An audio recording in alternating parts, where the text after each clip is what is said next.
Breaking news చూస్తున్నాం.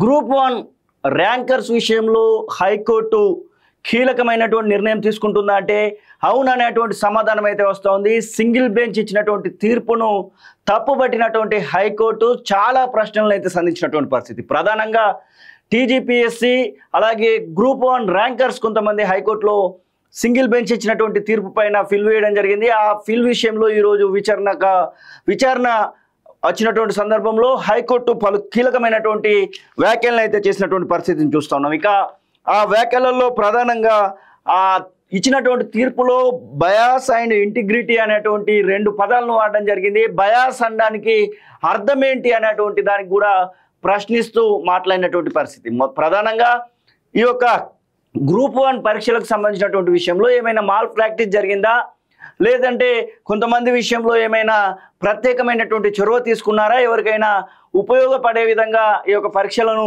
నిర్వహించడం జరిగిందా అనేటువంటి ప్రశ్నలను కూడా హైకోర్టు సంధించినటువంటి పరిస్థితి. దాంతోపాటుగా పేపర్ లీక్ ఏమైనా జరిగిందా అనేటువంటి ప్రశ్నను కూడా ప్రశ్నించినటువంటి పరిస్థితి. ప్రధానంగా సింగిల్ బెంచ్ ఇచ్చినటువంటి తీర్పు విషయంలో మాత్రం ఒక స్టేన్ అయితే విధించినటువంటి పరిస్థితి. ఇక టీజీపీఎస్సీ తరపున ఏజీ సుదర్శన్ రెడ్డి వాదనలు వినిపిస్తూ ఉన్నాడు. ఆ వాదనలకు సంబంధించినటువంటి విషయంలో ఖచ్చితంగా అంటే టీజీపీఎస్సీ చేస్తున్నటువంటి వాదనలను ఒకవైపు హైకోర్టు అయితే తప్పుపట్టడం లేదు. ఎందుకంటే సింగిల్ బెంచ్ ఇచ్చినటువంటి తీర్పులోనే చాలా ఆ యొక్క తీర్పు కాపీలో చాలా కనబడతా ఉన్నాయి. చాలా రకాలైనటువంటి అంశాలను మనం పరిగణలోకి తీసుకోవాలనేటువంటి మాటను అయితే హైకోర్టు చెప్తున్నటువంటి పరిస్థితి. ఒకవైపు ఎవరైతే ఈ యొక్క గ్రూప్ 1 పరీక్షలను రద్దు చేయాలి, మరొకసారి పరీక్షలు నిర్వహించాలని కొట్లాడుతూ ఉన్నారో వారికైతే ఇది ఒక చెంపపెట్టులాగానే చెప్పుకోవచ్చు. ఎందుకంటే ఇటు గ్రూప్ 1 ర్యాంకర్స్ విషయంలో జరుగుతున్నటువంటి వాదనలు మనం చూస్తూ ఉన్నాం. గ్రూప్ 1 ర్యాంకర్స్ చెప్తా ఉన్నారు, దాదాపు 2 దశాబ్దాలుగా మేము గ్రూప్ 1 ఉద్యోగి కావాలని చెప్పేసి మా యొక్క ప్రయత్నాలు కొనసాగిస్తూ ఉన్నాం.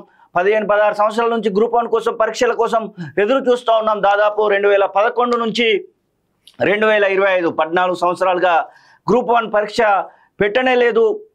పెట్టినటువంటి గ్రూప్ 1 పరీక్షలో ర్యాంకర్లుగా మేము వచ్చినటువంటి సందర్భంలో ఈ యొక్క పరిస్థితిని మేము తట్టుకోలేకపోతున్నామంటూ ఇటు గ్రూప్ 1 ర్యాంకర్స్ అలాగే గ్రూప్ 1 ర్యాంకర్స్ సంబంధించినటువంటి బంధువులు, తల్లిదండ్రులు, వాళ్ళ కుటుంబాలు కూడా మాట్లాడుతున్నటువంటి పరిస్థితిని మనం చూసాం. ఇక గ్రూప్ 1కి సంబంధించినటువంటి విషయంలో టీజీపీఎస్సీ మరి ఎలాంటి నిర్ణయం తీసుకుంటుందని ఈరోజు ఉదయం వరకు కూడా ఒక సందిగ్ధత మాత్రం ఉండింది. కానీ హైకోర్టు స్పష్టమైనటువంటి సింగిల్ బెంచ్ ఇచ్చినటువంటి తీర్పు విషయంలో స్పష్టమైనటువంటి స్టేన్ అయితే విధించినటువంటి సందర్భాన్ని మనం చూస్తూ ఉన్నాం. ఇక గతంలో వచ్చినటువంటి తీర్పును కూడా ఒకసారి పరిశీలిస్తే పెడితే మరొక మారు పరీక్షలను పెట్టండి, లేదంటే మరొక మారు కరెక్షన్ చేయాల్సినటువంటి అవసరం ఉందంటూ సింగిల్ బెంచ్ ఒక తీర్పును అయితే ఇచ్చినటువంటి సందర్భాన్ని మనం చూసాం. ఇక అక్కడ ఇచ్చినటువంటి తీర్పు ఇప్పుడు స్టే విధించడం ఒకందుకు గ్రూప్ 1 ర్యాంకర్ల విషయంలో మాత్రం ఇది హైకోర్టు ఒక తీపి కబురు చెప్తుందా అనేటువంటి సందేహం మాత్రం